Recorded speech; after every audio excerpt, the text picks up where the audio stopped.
Welcome to Embracing the Bold Radio Hour, where we explore the vibrant arts, entertainment, and design scene right here at Valencia College. Join us as we chat with students, faculty, and artists about their journeys, inspirations, and professional experiences. Each episode unveils the creative pulse of our campus, offering insights into the world of artistry and education. Let's delve into the heart of creativity together right here on Embracing the Bold. We're so glad you joined us today, and I'm your host, Rebecca Lane. Hey folks, this is Rebecca Lane, and I am so excited you're here. So today we have the cast of Return to the Forbidden Planet joining us, and this episode is being posted online before it's airing on air. So I do want to walk through some of the season that I would love for you guys to be aware of. This show, Return to the Forbidden Planet, opened yesterday, October 17th, and it plays through this weekend, October 20th. After that, we still have a really amazing art show happening in the Anita Wooten Gallery. It's Leo Cordovi. And then at the end of October, October 31st, we have a symphonic jazz band. It's our Halloween concert. It happens at 11:30 in the afternoon outside, and I highly recommend it. The band dresses up in Halloween costumes, and it's just super fun. After that, November is chock full of stuff. We've got a selected fine arts faculty exhibition happening in the Anita Wooten Gallery. The Choreographers Showcase is happening November 8th, and that is really featuring student choreography. We have a jazz concert November 19th, the Fall House Band concert November 20th, the Winter Choral concert November 21st. So we've got a lot of stuff coming up. We're really rolling into the School of Arts, Entertainment, and Design Fine Arts season, and we want to make sure you guys don't miss out. So please check out our calendar and come out and really celebrate the fantastic artists that make up Valencia College. So now that I've done that fabulous plug, I would like to turn us to the topic of the day. Today we have cast and crew and designers, all students from Return to the Forbidden Planet, our fall musical. So if we can go around the circle, I'd love for everybody to introduce themselves. So please share your name and your role on the show. And we'll start with people in person, and I've got some folks on Zoom too. So my name is Jillian. I am the Assistant Technical Director for the entirety of Forbidden Planet. It is such a fun show to work on, and I'm so excited to be here. My name is Will. I play Ariel in Return to the Forbidden Planet.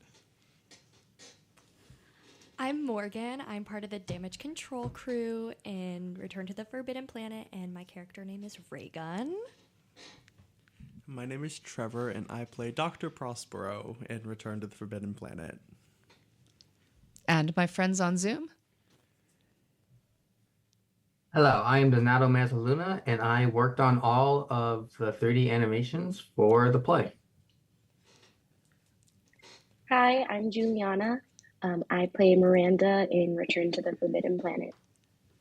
Fantastic. So we've got this amazing mix of people here today. So first off, can you guys tell me, what is this show about?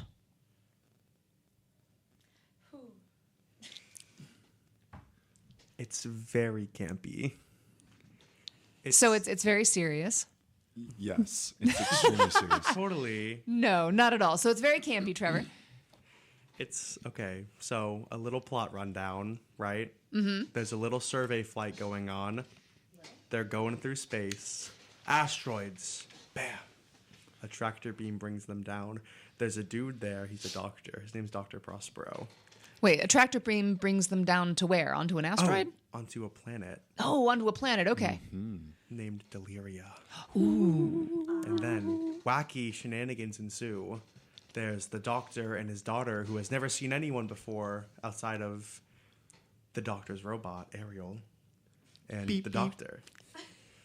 And then there's the cook, who loves Miranda. The captain loves Miranda. Everyone loves Miranda. Ariel so they're doing their thing. Loves Miranda. It's true. And it's a lot of crazy, wacky shenanigans. There's a science officer, and she leaves the ship when it crashes down, and maybe she'll be back. We don't know. She's a traitor. Oh my no. goodness. What's her name? Gloria. Plot twist: Gloria. the science officer is Dr. Prospero's wife Dun. that sent him into space on a spaceship. But we don't know that at the beginning. Did she wrong him? There's only one way to find out. I guess you gotta see the show. Oh, I know. There's twists and turns. Sounds like there's twists and turns. So what should we know about the show? Like, what if how do I know that I am the right audience member for this show? What do you guys think? This is a show where you are not only going to be transported into space, but you're also going to be kind of transported back in time, because we have a lot of 80s rock that is going to be in the entire show, because it is a musical. So you're going to be able to... So is it 80s rock? Is it 80s rock? Or no. That I got told wrong. Oh, it's 50s and 60s. 50s and 60s, my bad. I was not going back far enough. Sorry. But yes, you get to enjoy both kind of a Star Trek-y vibe, campy vibe, a very like space age, but with a little bit of Shakespeare in there too. Okay, so it's 50s and 60s rock and roll. Mm-hmm. There's a little bit of Shakespeare. What else is going on? It's campy. It's a jukebox musical, too. So Totally if you is. like iconic songs such as Great Balls of Fire, The Monster Mash. Young girl. Mm-hmm. I don't know which other ones are iconic. Which ones are? They're all All iconic. of them. They're all iconic. They're all Wipe really out. good. Oh, yeah. This is the type of show you want to see if you really want to go into a theater and have a good time. It's about getting up on your feet, getting excited, participating. Are you a participant? Okay, because you are a member on the ship, really, because there's a pretty integral part where we need the audience. Otherwise, what's going to happen? The audience helps. There's some emergencies that happen along the way. This is awesome, guys. So in general, my pitch is we've got a jukebox musical, and it is a parody of Shakespeare, a loving parody of Shakespeare. The script is blasphemously plagiarized from Shakespeare. You have lines from Macbeth. You have lines from Twelfth Night, lines from Richard III, lines from Merchant in Venice. So the script is plagiarized shamelessly from Shakespeare, but then it is tweaked in such a way that it also references Shakespeare, or not Shakespeare. It references Star Trek First Gen. It references the original Forbidden Planet movie. There's a whole bunch of science fiction references. Like if you are a fan of old B-movie sci-fi, this show will delight your soul.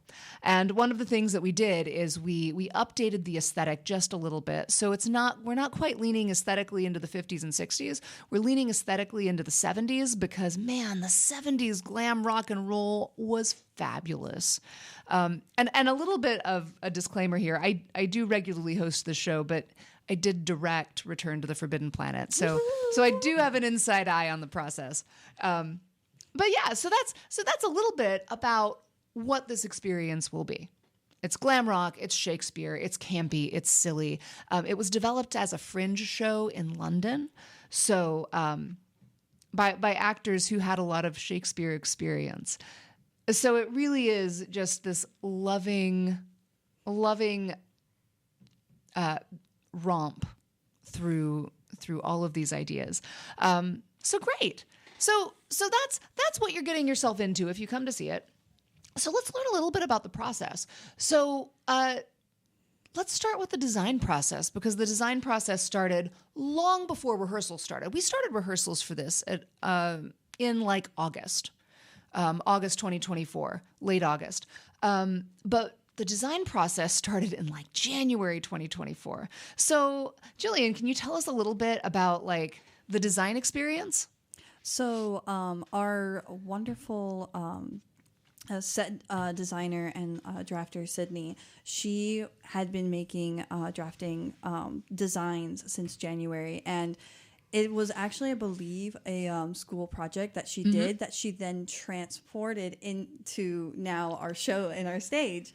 And with each plan, it got more and more fun because we could see all the little elements and details start building upon each other.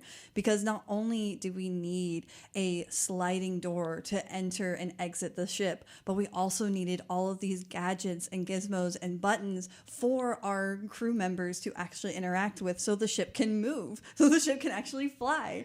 But we also needed a place for all the band. So we decided to make it a 2-story tall set. So the band is actually a part of the set versus being hidden underneath in the orchestra pit. So it is a really cool experience to slowly see different iterations of the set. And once those drafting and planning happen, we then get into the actual creation, to bringing it to life, to becoming 3D. So, Jillian, I want to stop you there. So just a lot of the things you listed, those are some really amazing puzzles, right? Like, is it what is exciting from a design side about the puzzles in this show? So you mentioned sliding doors, you mentioned a second story. You mentioned gadgets that the crew could use as our control panels to fly the ship. So why is that exciting from a design perspective? Because to have that being exciting, you can see different elements that you want to pull from different experiences. So when we are designing, we are pulling from research, we're pulling from movies, we're pulling from, ooh, what about this crazy idea? Why not? So this is part of the design is there's nothing wrong. You can say yes to everything until you start putting it into reality. So the design process is where you can literally go all out, no budget, no ideas, until you come back to reality and be like, so how are we actually going to do this thing? I love that. And so what other design features did you get to include? We got to include more of the coloring aspects of the entire set, I would believe, as well as all the different props that we got to. What kind of design. props did you get to play with in this? So we decided to make an entire generator. We have different space weapons. We also got to create an entire monster. There's a monster? There's a monster. What? And the monster is a giant fan, but you won't actually know it's a fan until you see it actually coming to life. And that giant fan was actually a very late coming into this. It almost did not show up for the show. So we are so happy that the monster is up and running and working and is very happy, or maybe angry, for the entire show. Okay, so you had some design challenges, sliding doors, control panels. You got to play with color and props and special effects and monsters and weapons, science fiction weapons, not real weapons. So once you got through the design process, what happened next? Well, the next thing that would happen is actually trying to think of how to construct it, how to bring it into 3D. With one of the opportunities that we got to work with AST, which is our sister construction work site that they actually build real live, like small studios up to giant bridges, like full on building construction. Yeah, so AST is our accelerated skills training program over here at Valencia College. And the students, and this is for our audience listeners, the AST program is specifically focused on construction. So students who are going to go into the workforce to literally build apartments and offices and work within the construction field within Orlando and beyond. But we got to partner with them. This was the first time we've partnered with them. Ever. And so it was a really exciting partnership. What was that like, Jillian? It was really cool. Like I said, it felt like they were just a sister part of the theater because they actually brought it in one day and built it over 2 days. And they made it like they basically built the entire set at their warehouse, tore it all down, packed it all up, and then transported it to our theater and built it in 2 days. So we have practically a small apartment for our set, and it is absolutely amazing. Wow. What was it like to watch them build that in It was 2 days? It was something that you almost wish that you could be part of. And you were so excited to see them be a part of your side of the story as well. Because in theater, we always build sets and we build flats. And we also build a lot of different props. But we don't get to see the why the structure is there, as well as kind of like the main frame of any building. So it was really interesting to see their side of the world and the reasons why they would do certain things. So in, for example, in theater, we would use 1x3s, which is a kind of like thinner wood. They all use 2x4, so it's a more thicker wood, it's more robust, because we had that second story for the band to be upon. They had to actually stay up there and it won't fall over. So it had to be more structurally sound, which is so cool to see. So an incredible focus on stability. Mm-hmm. Nice. And safety. And safety. I love that. Mm-hmm. Okay. So AST comes in and they build the internal structure, the support system. Yeah. And so then what happens? We build the pretty part, I would say. We would actually put up flats. We did put up button flats. We made a doorway. We had the sliding door, and we would paint it with our scenic. We had a certain treatment to make it look like it is metal when it's actually wood. So it is really cool and interesting to see all of the different elements of theater come together and work together. Nice. All right. And so this show is actually pretty multimedia. So we've talked a lot about scenic, we've talked a lot about construction, but what other multimedia aspects are a part of this? Projection. We've got projection, we have sound effects, and we are lucky enough to have Donato here. And Donato, and what you will find when you see the show, because I am assuming everybody who listens to this will come see our show. But when you see this, what you will find is that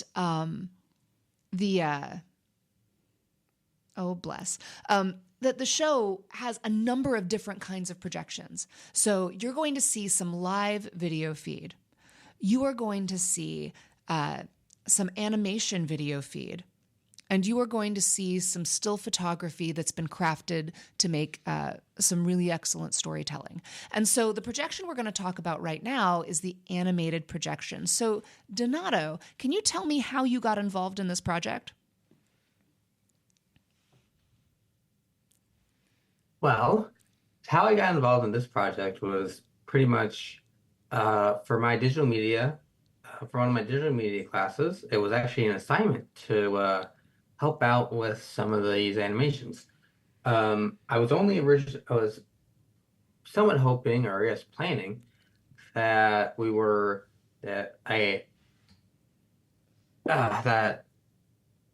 apologies, I have a hard time putting my words together sometimes.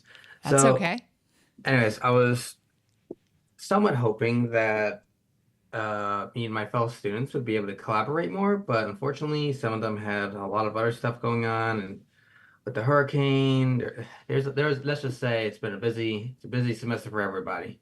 So, and also I decided I might as well not do everything. I was originally planning on doing a few animations. However, I decided that since there would definitely be a conflicting style, I decided that it would probably be best for me to at least do my best for submitting getting all the animations from the list pretty much done. So Donato, this started as a class project, and what I'm hearing is that the original plan was for you guys to distribute the work across multiple students. Is that right?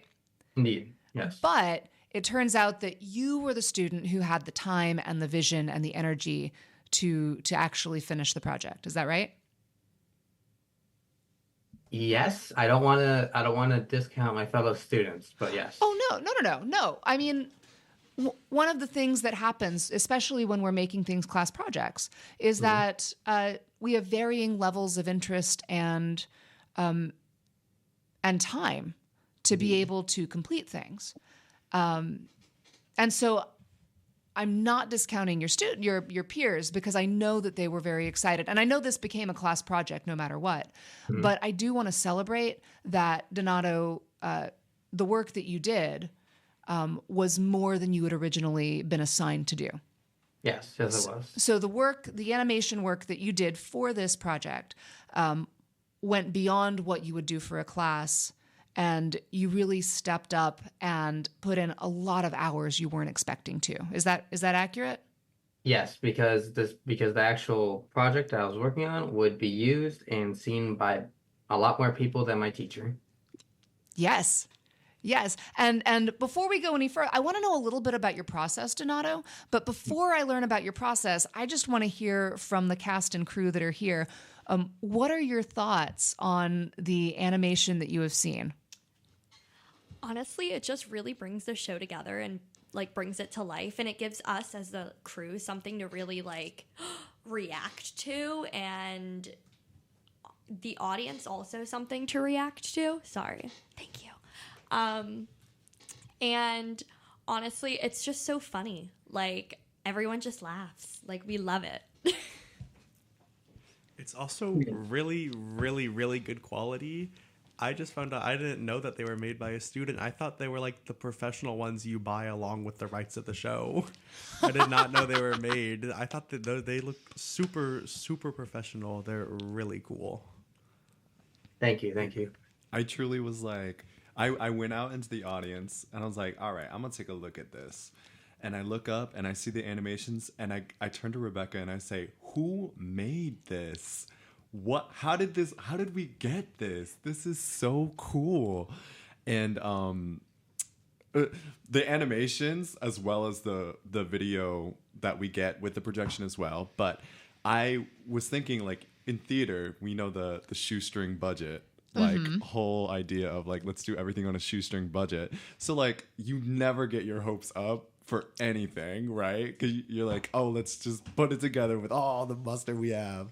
And when you go out and you see it, and it's like, oh my gosh, someone put it together with the mustard. They did it. It was so good. Do you guys have a favorite video? I would say the asteroids. Now, I will say, because we took a moment, what's interesting is the projection screen is behind the actors most of the time, right? And so for a lot of the rehearsal, we've been adding in projections, but the actors didn't actually get a chance to see them because they're looking out into the audience. They're not looking behind them. And so we did take a moment, and I was like, okay, guys, you need to see what you're reacting to. And it was great, right? Mm-hmm. Yeah. So what's your favorite video? I heard, Morgan, you said... I like the monster, honestly, because it gives me something to react to. Like, seeing the monster, I can actually now like envision what I think that the monster looks like. So I feel like it helped my character. I love that. The monster is so cool. It's these like green tentacle arms, and it's like smacking the screen on the screen, and it's horrifying, and it's awesome. I love the tractor beam because it is multiple things together. You have Deliria, okay? You have the tractor beam, okay? And then you have the sound. So it's like so many things going together, and then you have the actors doing this. That's my favorite part, and I'm not in it, so I got to watch it so many times. And something interesting is that I actually have not done any of the audio. I was told that the audio would be handled by everyone else, so I'm very curious to see what audio is like played along with the animations. Mm-hmm. Yep. And I will say, it might be it might be simple, I don't know, Donato, but I really love the effect you did of flying through the stars. It just looks beautiful.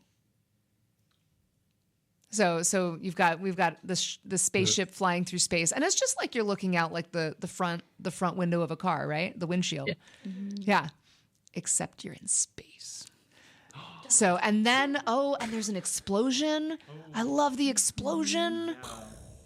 Okay, so we've got a lot of favorites. So, Donato, can you tell me what your process was?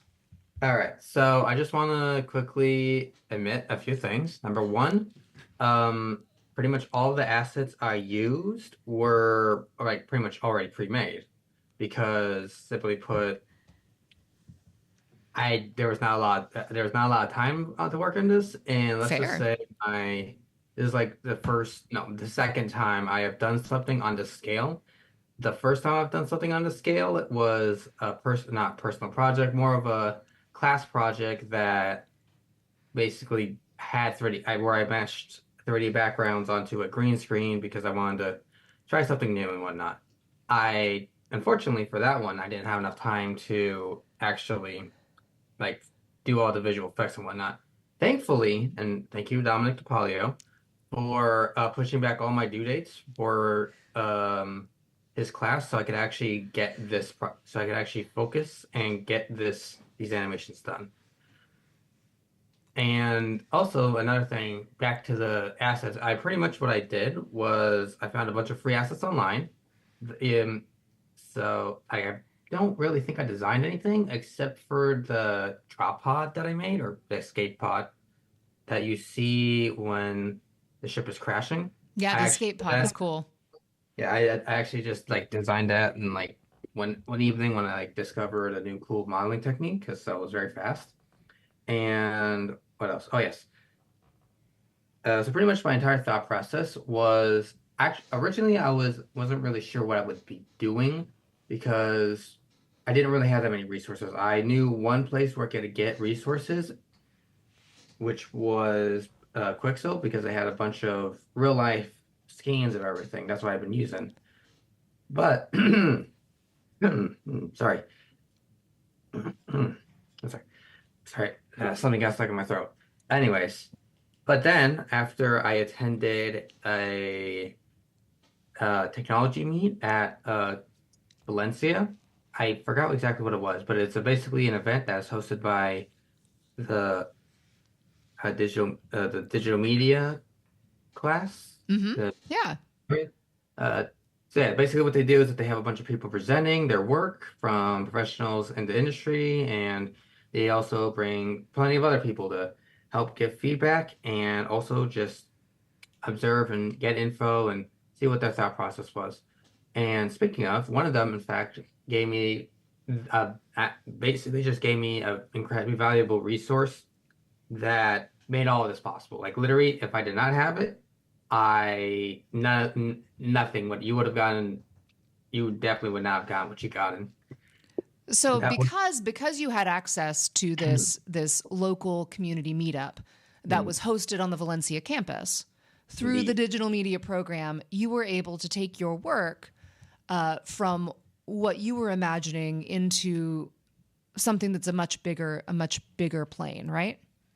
Yes, pretty much what That's I found amazing. was a Blender extension was called Blender Kit, which basically just has like every free resource you could have, every free resource you could want. Sweet. I know it was wonderful. It's how I got the tentacle monster, well, the squid. I just recolored green. Absolutely.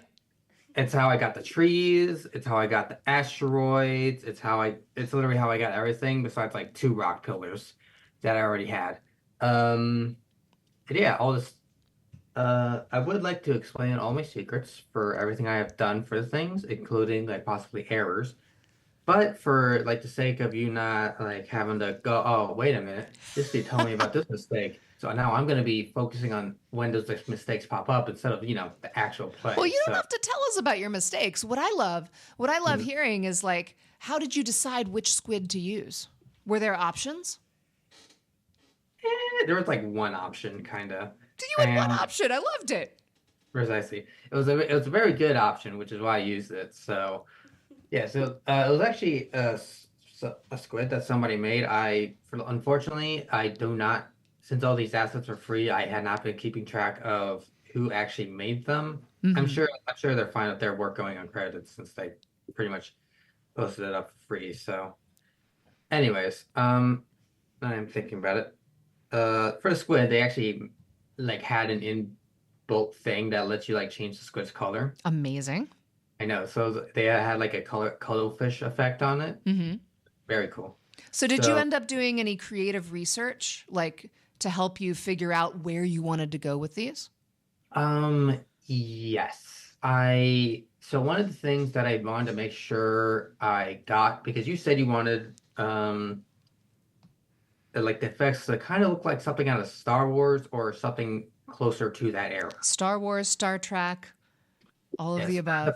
So the problem with that was the big problem with that personally was that in order to replicate that style, I would have to do everything practically because they didn't do any like 3D visual effects. They did everything practically. So it's a very specific look It is. that I honestly I would have no idea how to recreate. So what I did, so the best I could do and the best I did was pretty much. I feel like one of the big things was make sure that space looked correctly because in all the older stuff in space there is pretty much no light when you're not close to a star. But so what they did was pretty much make it so that everything was like illuminated mostly on every side. There's like a few shadows, but everything's kind of like it's like they turned off shading pretty much. Ah, interesting. Yeah, so pretty much I had to make sure that everything was like nicely lit. In certain areas, it's a little wonky because some things obscure, like for the asteroids, like since there's so many asteroids, some light gets blocked off of stuff because it's like a bunch of dust particles. Yeah. Our ones in the center aren't as illuminated. Everything else around it. But anyways, enough about rocks. So what did you learn? What did you learn in this? I learned that they made space incredibly simple. All you need is a bunch of white dots. That's awesome. And if you had the chance, would you do a project like this again? Yes. And do you have a play already? Is there another play? Is this a trick question? Yes.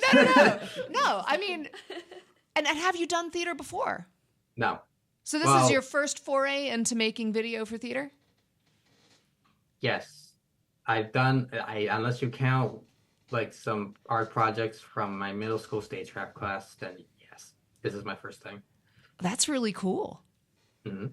Well, Donato, we were so excited to have your videos. I think that you will be. Are you coming to see the show tonight?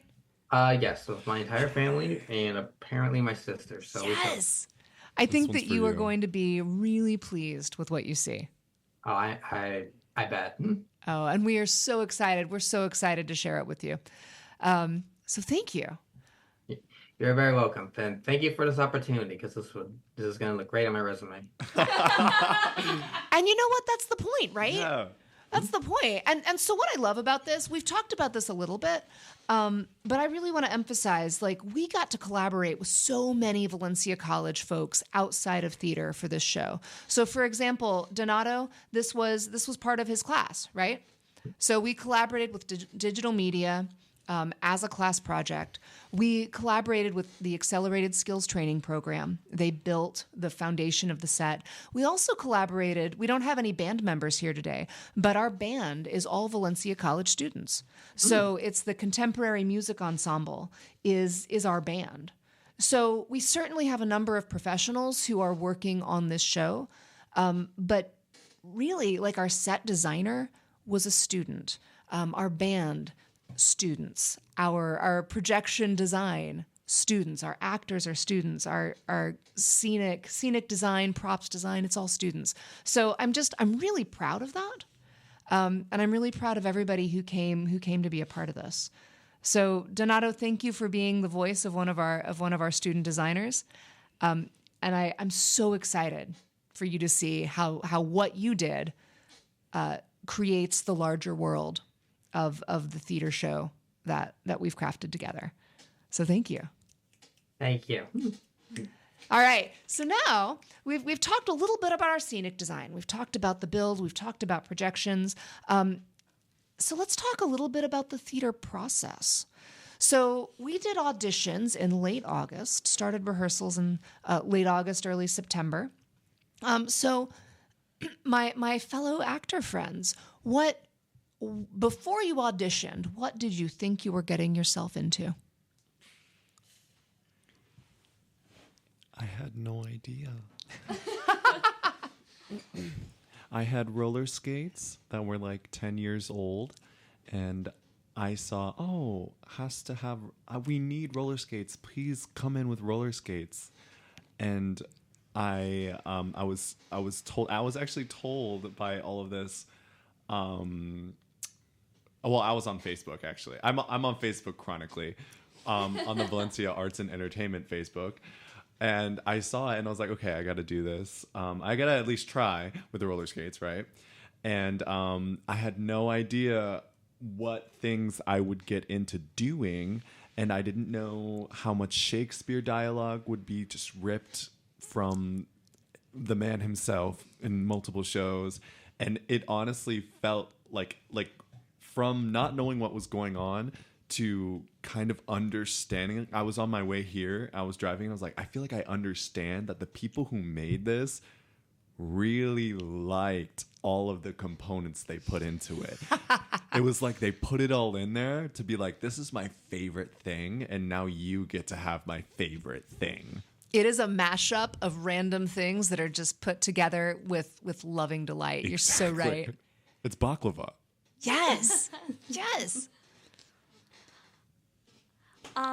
So for me, this is my first show in like 4 or 5 years. So I was like, oh my God, so nervous to like even step foot into an audition again.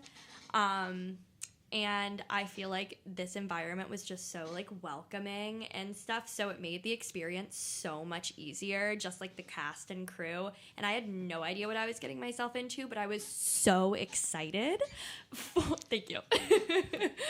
For just the whole experience. Nothing could have prepared me though for the amount of Shakespeare and the amount of like crazy jokes and the amount of falls and the amount of asteroids and just everything crazy about this show, but crazy fun. So I have a chronic case of stalking a show before I audition. So I saw the announcement and then I scoured online for the full script and read it 3 times. And then I found 3 different full productions on YouTube and watched them all and was like, this looks like a really fun show. And then I just started at Valencia this semester. So this is my first college show. And it's so much fun. And I was like, this show seems insane. I want to go audition. And then we got through the process. It was just so cool. We did so much stuff different from all the other videos I saw. I was like, no shade, but this one's way better than all the other ones. But you didn't hear that from me. So you'll have to come see it for yourself. I guess you would have to see it. Yeah. So Juliana, what about you? From audition, what did you think you were auditioning for and how was it different? I kind of went in blindly. I kind of share the same experience as Morgan in terms of like, it's been literally like 5 years. This is kind of my first show ever, if you count like middle school. I'm from Miami, so a lot of our shows were very like Latin culture. So there was never a full play. It was always like one acts of like Latin things. We had this show called like Vente de Mayo, and it was like super cool. So I went in blindly, and it's been very like, I graduated high school, moved out when I was 17, and I've been working since. So it was one of those things where I love theater, and theater's like at my core, like what I want to do. But adulting is hard. Life is hard sometimes. And then I finally found myself in a spot in life where I could afford to do this, because where I worked, I work at an attraction, and the attraction was closed, and I said, I'm going to do this. I don't care what happens. I'm going to take a shot for it. Haven't done it. And I went in there, and the audition itself was just so fun. Even before callbacks, I think it was so like the adrenaline I had, which was kind of nervous, but nervous and excited, same feeling, just choose to be excited. So I went in there, and, seeing other people audition was also amazing. Like, I think at one point I kind of forgot I was also auditioning. So I was watching people and I was like, wow, this is great. And then I was like, oh, it's my turn now. But it was honestly very cool. And going into all of it, I think it's been one of the most like like the best experiences I've had in my life, and like seeing where it started and where it's gotten to. And definitely not a show like, it's nothing like anything else, you know? Like it's very singular, very unique. And it's, even though it's very campy and very like crazy and insane and all that, it's very relatable at the same time, you know, with these characters. So yeah. So what was our process like? So what was the rehearsal process like? What was your experience? It started off it was like when we talk about like draping, my mom's a seamstress. Okay. So this is how I'm going to describe it. And I guess there's a painterly way of describing it as well, but it's like throwing a bunch of color or draping cloth until it starts making sense. So we start by reading, and we say, what did we just read? What does that mean? Why does it mean that way? And when does it mean that way? And so we use all the context clues from history, from Shakespeare, from the scansions, from the movement that we want to create to slowly hone in on what the message is in each scene, understanding it from an acting perspective, a performance perspective, where you take all of these slow things, like we do the line work. Okay, we write down what we think, we paraphrase, we write down what we think these lines mean, we internalize that, we think about that, we ponder about that, and then we put some movement, we put some music. How does this music make us feel? And we slowly come from this area of just a bunch of raw material, singing, dancing, and acting, and you put it all the way into a pinnacle when you use all three at once, and it starts to make sense. So in our rehearsal process, you're talking about how we started reading it and dissecting and analyzing the text. It sounds like the dramaturgy made a big difference too. Yes. Yeah. Oh my goodness. So we had the benefit of having a dramaturg for this production. Our producer and program chair, John Dodonna, did a lot of dramaturgy work, figuring out where are the lines from, and are they referencing Shakespeare? Are they referencing what was timely? Are they referencing Star Trek, some other science fiction reference? Was that helpful? Yes. How was that helpful? What did that do for you?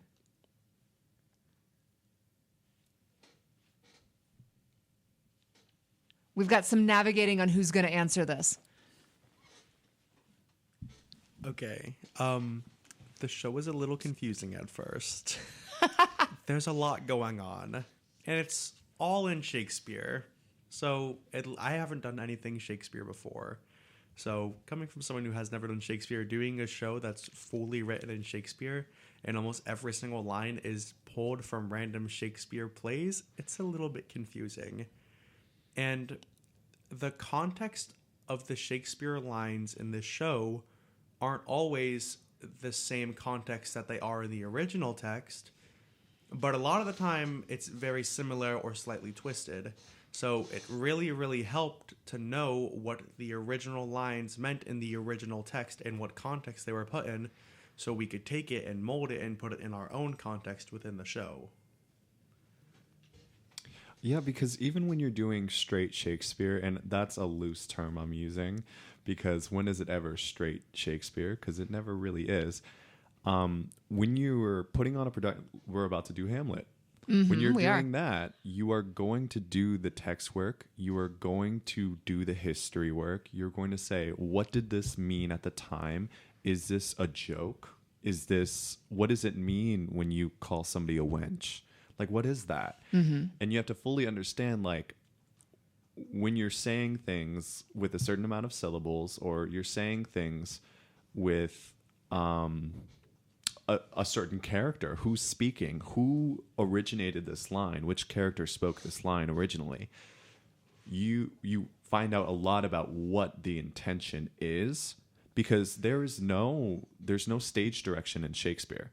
There's no stage direction written. It's all in the lines. And so we can learn so much from the dialogue that we do our research on, even in a spoof. where it's kind of a joke because, you know, these people actually liked Shakespeare, or at least they had a lot of fun with it. And they would definitely, you know, pay homage to what it originally meant. Absolutely. Okay, so we're looking at the text, we're looking at the analysis, the dramaturgy was helpful. What else? What were other parts of our process? What was it like working with a music director? Bert was amazing. Firstly, the figuring out like harmonies and stuff like that, and the ways to like push out the sound. I've never had like a music director explain something so well. What do you mean? For Like, example? For example, I think he was explaining placement to Alex, who plays Gloria, and he was like explaining the placement of like where your palette should be held and like how much air you should produce, and the way that it clicked in her brain and the way that it clicked in kind of everyone else that was like having that conversation. Thank you. I'm really bad at this. The way that it clicked in everyone's brain was just like, oh my gosh, I can use that mix now that I didn't really know how to use before. So just so many things that he was just so easily able to put into our brains without like really teaching us. It was just like kind of like telling us like, oh, just do this. And it was like, oh my God. That's so easy. Why wasn't I doing that before? He's just awesome. That's amazing. What else? It's okay. This isn't like different. It's still with the music. Bert's fantastic. And okay, so the live band we have is all Valencia students, but also Bert is up there tearing it up on the piano. Yes. So we've been working with Bert since day one, crafting all of this and making little alterations and stuff like that. And then it all gets to translate directly to the show because he's playing piano every rehearsal, and then we look up and he's up there playing everything he's been teaching us. And it's like a sense of connection, and it makes it all just flow so smoothly. And he's such a great music teacher. I don't know. I feel like everyone in the cast is friends. It's great. Bert's fantastic. I feel like Bert was integral to the learning process, like the culture of learning in this show. Like he made it so easy to be wrong and then be and loudly wrong. He's like, okay, everyone, be as what you think it is, sing it as loud as you can, be as wrong as you want, and I'm just gonna correct you. and it felt so safe to do that too. I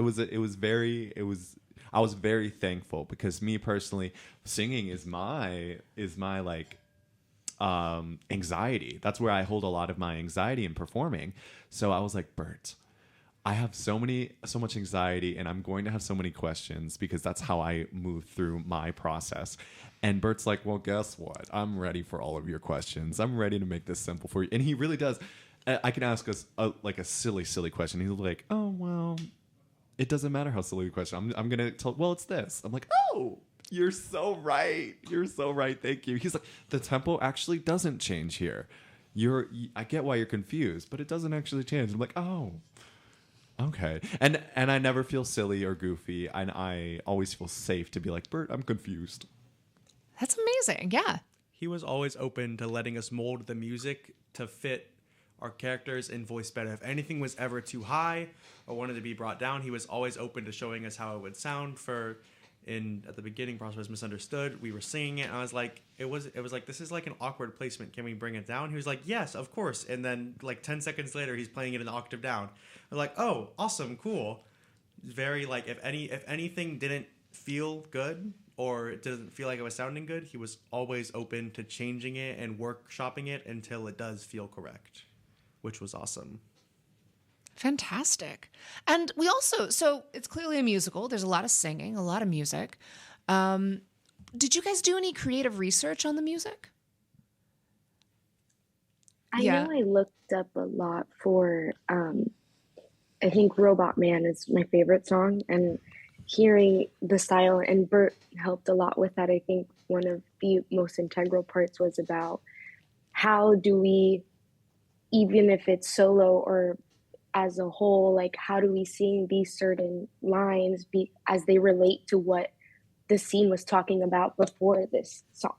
You know, like why are you saying this line like this? Well, it's because in my monologue prior, you know, like it all connects. And I think it was so cool, and he did so great at making sure to pinpoint those certain lyrics and be like, all right, now we're gonna sing it like this, you know.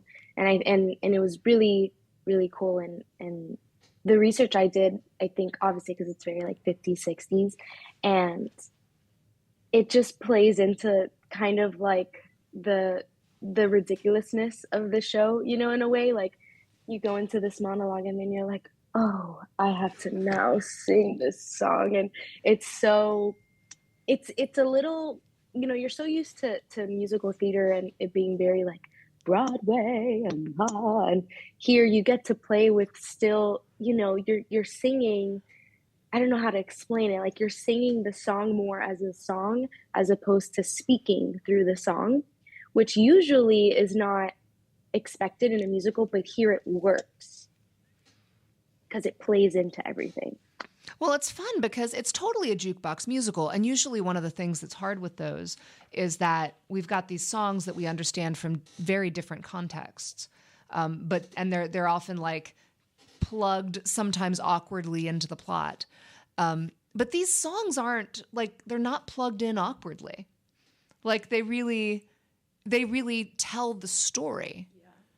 And because the story is over the top and absurd, like it really lends themselves. And what I love about this, and some of your songs, Miranda, and also Go Now, like a lot of these songs have been covered by like vastly different artists over and over and over. Like there's songs from the 50s and 60s that have a timeless quality for the most part. And so like, did you guys listen to other recordings, like other covers of the songs that you sing? Yes. Prospero has a solo called Misunderstood, Don't Let Me Be Misunderstood. Lana Del Rey has a cover of that song. There's covers from when the song came out to like current day. There's like a million different covers of that song, and some of them are really sad. Some people do them happy. Some people do them all crazy. So it's really fun to listen to how all of these artists did these other covers and then take it and apply it to the character. And another thing, for Prospero, I was sent to research about William Shatner. And all of his music, he has a ton of albums. There's no singing. They're all like spoken in rhythm or spoken in tune to it. And I think, hasn't he like he's won a Grammy for them before, right? Yeah. Yeah. And it's all, there's like Rocket Man and classic, like just talked. They're spoken. It's amazing and bad and amazing. Mm-hmm. And it's so dramatic. And that's what this show is all about. This show is so over the top dramatic in the best way possible. So I got to research about William Shatner and just listen to some of his songs and then apply it to some of my songs. I have a couple songs and we changed the singing to the dramatic talking for a lot of it. So it's like the super dramatic slow talking and then bam, belting out of nowhere. And then back to talking. And it's just really, really fun. So it sounds like the research that you did, Trevor, was listening to other vocalists and then bring pieces of that into your own performance. Yes. Will and Juliana, did that process happen for you as well?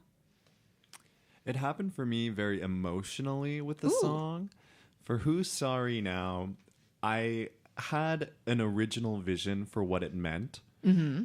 And I've heard cast recording, and then I heard other people sing it. And I understood what they were going for, but it didn't click for me. And so I listened, because Who's Sorry Now is one of those pass-around songs where everybody sings it. It's like, oh, don't make me sing. All right, I'll sing. Who's sorry? And it's very diva, very like, there's a word somebody uses to describe it. It's like very ingenue-esque, where it's like, oh, I'm coming out and singing. And I was like, okay, no, this is going to change everything. Ariel singing this song is like Ariel singing the song as if it's a song Ariel knows. So like I changed my whole approach to being kind of like I said this the other day, but it was like a boy in his bedroom listening to classic rock from the 50s, 60s, and being like, oh, I'm her. I feel this way. And his girlfriend is feeling a certain way at school, and he's like, oh, I can't do it. Oh, who's sorry now? And it completely changed the way I approach the song. It's not even just the style in which it's sung. It is who is the audience at the time? Who is listening to this? Who is this connecting to? And that's how it changed for me. Oh, that's fun. That's fun. And do you feel like you're mimicking like one version, or do you get to do like that creative mashup and then make it your own? It's everything, really. Oh, that's so good. That's so good. So we're running out of time, but I do want to talk a little bit about the dancing, because we've got the acting, we've got the Shakespeare, we've got the singing, but there's also a lot of dancing and movement in this show. So what was your experience with that process? I think dancing was, sorry. No, Keep going. please. Yeah. I think dancing was the most challenging part for me. I'm not a dancer. I don't like, I can socially dance, I can keep rhythm, but the choreography, I think for callbacks in that audition process, I was like, oh, this is the scary part. But it was very cool. And I think it opened, I got more comfortable with it. And I think I wasn't used to doing that. And it's another element into your performance, especially like to your character, that it's a side I've never like worked on before. I've always been to singing and acting, but the dancing adds a lot of that. Like for me, as for Miranda as my character, like where a lot of my moves are just and flailing my arms. I'm like, oh, this feels even more like me, and it just as Miranda, and it adds into that. So that's how it felt for me. The movement made it feel like even more like you. Yeah, I was like, wow, I am Miranda. That's how it, in my head it clicked. That's amazing. What else?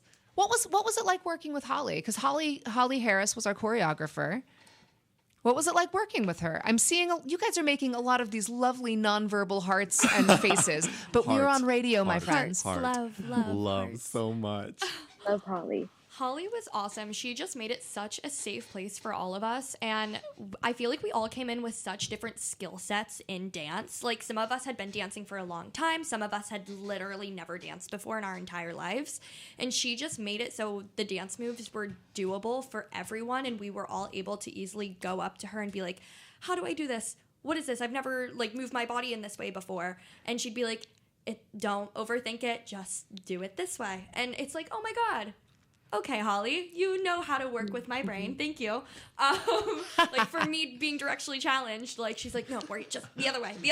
And I was like, oh, yeah, I get it now. So she's awesome.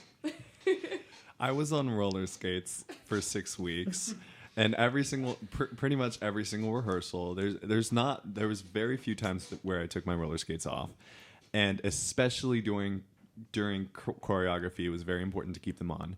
And there were moments where I was like just talking to Holly. I was like, Holly, this is what I want to do.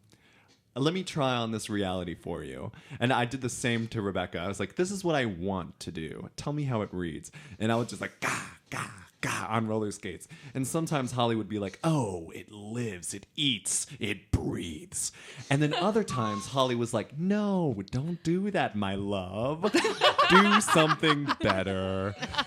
And that's exactly how it was. And there was skill limitations with the skates. There was things that needed to be changed. We had to take my stoppers off. So all choreography that we could have done with stoppers completely changed to doing like no stoppers, which is perfectly fine because a lot of people dance without stoppers. But for a musical, you want to see, because like if I can do this, that's really cool. But it just became so fun to see, okay, let me play with how my body moves and let me translate that into what could become a dance. And Holly was ready for it. Holly was like, let me see what you got. So Dr. Prospero does not really dance, which I love because I'm a mover and a lifter. I am not a dancer, Amen. but I mean, I do the Macarena at the end, very end. I kind of eat up the Macarena center stage. Come see it, you'll love it. But I can speak as the fact that I'm not in any of the songs. I get to watch all of them and see everybody on stage and see how like coordinated and synchronized everyone is. It looks so professional.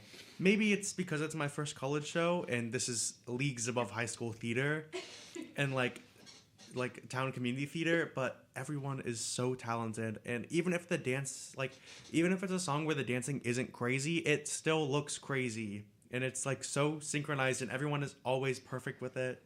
And everyone's just like their movements, all their spots are perfect. Everyone's spaced perfectly. They're moving around all the time. There's so much crazy, wacky dancing and stuff. So much pointing around, jumping around. It's so fun to watch. It's amazing. And I will want to say, I gave Holly a challenge. So the music is 50s and 60s. Our costumes were leaning into 70s glam. And so I was like, Holly, we need to span some age, some eras here. Like, how do we bring in shapes and movement that kind of brings together the 50s, 60s, and 70s? And so there's a lot of points where it's like, we started to lean into musical theater, and I was like, wait. How do we bring this back into like concert music choreo, right? And so what is the balance between what we might see in traditional musical theater and what we might see at like an actual rock concert in the 50s or the 60s or the 70s, right? And so the choreography brings those eras together in a really interesting way. There's a lot of homaging happening, and really in the true energy of a mashup. Mm-hmm. It is the show is a mashup on steroids. I would say On amphetamines, you mean? This show is just one gigantic concert. There's not a second of downtime where it's like, let's get to the next song or let's get to the next interesting part. It's always bam, bam, bam, bam, bam. And a lot of the shows have like slow parts. This show, you're always like, this is a show where if there was no chairs, it'd be completely fine because everyone would be jumping up and down the entire time anyways. There's the band is directly above the actors the entire time and they're tearing it up and we have band features and everything like that. And it's also crazy and it's also like hype and everything like that. And it's awesome. It's like one giant concert with people also acting. It's wild. All right, guys. Thank you so much. Let's do a quick round. What is one thing that surprised you? And like think of it in like one word or phrase. What's one thing in this project that has surprised you? And we're going to go around the circle. Although you can pop up if it comes to mind. I would say family. Live footage. My love for the cast. How long everything took to render. Oh my goodness, yes. Doing a body roll on stage. Dancing. Fun. All of the fun? Mm-hmm. Yes. All right, guys. And so I've got a couple of questions. We're just going to wrap this up. Fill in the blank. Creativity is. Exciting. Exciting. Whoa. What motivates you the most? The X Factor. And this could be personally or within the show, right? Okay. Quality? My friends. Entertaining. In 1 to 3 sentences, describe your favorite creative project. Ever? Ever in your life. That we've done or that we've witnessed? That you've done. Oh, okay. TYC at the Orlando Shakespeare Theater. Ooh, wonderful shout out. Fun. Getting to learn to ribbon dance while having giant fake boobs in Matilda. Oh.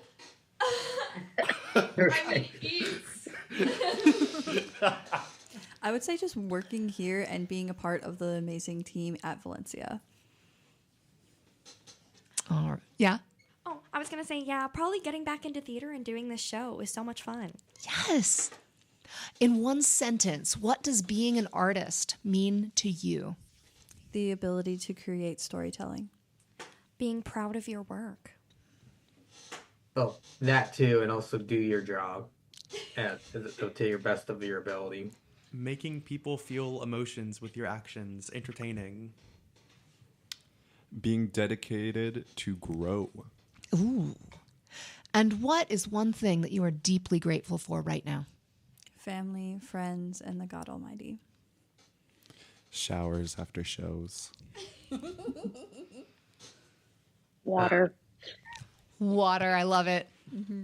That's very true. The Lord Almighty, water, and this opportunity. My family and this knee brace. Amen.